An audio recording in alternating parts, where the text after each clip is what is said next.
பழைய சட்டை, கையில் 10 ரூபாய் நாணயம். ஒரு வார்த்தையும் பேச மாட்டான்.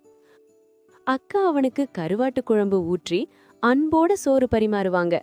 அவன் மெதுவா சாப்பிடுவான்.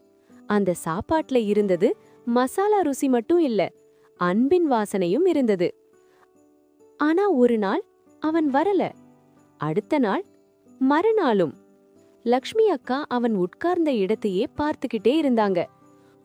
3ஆம் நாள் காலை திடீர்னு ஒரு பெரிய கார் அந்த சின்ன தெருவில் நின்றது. கிராமத்தார் எல்லாரும் ஆச்சரியப்பட்டார்கள். காரிலிருந்து இறங்கினது அந்த அமைதியான பையன். அவனுடன் ஒரு பெரிய மனிதர். அவர் லக்ஷ்மி அக்காவை பார்த்து சொன்னார், அக்கா, இந்த பையன் என் மகன். நாங்கள் 1 மாதம் கிராம வாழ்க்கை அனுபவிக்க வந்தோம். ஆனா நீங்கள் அவனுக்கு கொடுத்த அந்த 10 ரூபாய் சாப்பாடு அவன் வாழ்க்கையே மாற்றுச்சு. அன்பு என்னவென்று அவன் இங்கதான் கற்றுப்பிட்டான். இனிமேல் உங்க கடை மட்டுமில்ல, இந்த கிராமமே வளரணும்.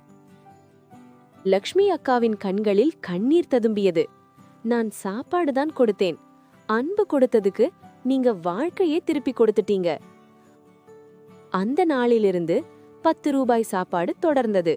ஆனா அந்த சின்ன அடுப்பு ஒரு பெரிய மாற்றத்தின் தீப்பொறியானது. அன்புக்கு விலை கிடையாது. நீங்களும் இந்த மாதிரி கடையில் சாப்பிட்டிருந்த அனுபவம் இருந்தால் கமெண்ட் செய்யுங்கள். இந்த வீடியோ உங்களுக்கு பிடித்திருந்தால் லைக் செய்யுங்க, ஷேர் செய்யுங்க. நன்றி நண்பர்களே. மீண்டும் இன்னொரு கதையில் சந்திப்போம்.